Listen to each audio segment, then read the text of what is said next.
Samuel Williams was my great-uncle, and he used to visit my mother, who, along with my other cousins, parents were put into a home when they were very young because our grandfather had died very young.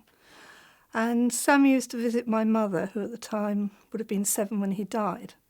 And she said he used to put her on his knee and say odd rhymes to her, which she did used to tell me, but I can't remember them all. But of course, one day she was called into the Mother Superior's office and told that Samuel wouldn't be coming anymore because he'd gone down on the Titanic. From there, the story has been told. My mother said through various relatives and through another cousin who I spoke to last year. He's now 79. And unfortunately, it would have been nice if he could have been here, but I couldn't get hold of him because he does a lot of memorabilia connected with the Titanic and paintings. And he has been featured in the newspaper. His name is Ron Williams. And he is acknowledged on something else connected with Samuel Williams. But he did tell me that not only did Sam just go down, he was an engineer in the boiler room, a stoker. At the time, someone else had seen him, and he'd been trying to release one of the boats, which was jammed, and he went off to try and find a crowbar and went down underneath and never came back up again. In fact, we heard that they were locked in below. But the story of how Sam actually went on board was that he had been drinking. I think a lot of them did. And he'd had a fight with a policeman.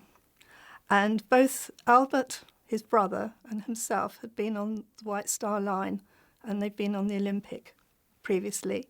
And Sam had been able to get onto the Titanic. But because of the fight, he was actually rather worried that he wouldn't be able to go on board, and he borrowed Albert's papers. Many years ago, I seem to remember seeing somewhere that Albert was actually the person shown as being listed as lost. But of course, over the years, that's been amended, and it was definitely Samuel. And of course, recently I found out that he'd got a son, but had never married the girl. And of course, my great aunt, one of my other aunts, who's a half-sister to my mother, she's now 91. For many years, when I tried to speak to her about it, she was very upset, and the whole family would never really speak about it because they found it very upsetting. And my mother was, although she was 7, it must have made an impression on her. I think young children are impressed. And she would never really speak about it. She just used to mention that Sam had a fight and that he wanted to be on the White Star Line Titanic because it was such an iconic ship. And for the first voyage, he was just so determined to go on board that he used his brother's papers. But as far as being spoken of, when they found the Titanic remains, my aunt was very upset about it and said it should all be left alone. But of course, now the centenary and so much is becoming more known about it all. And it's, I think, a story that should be told.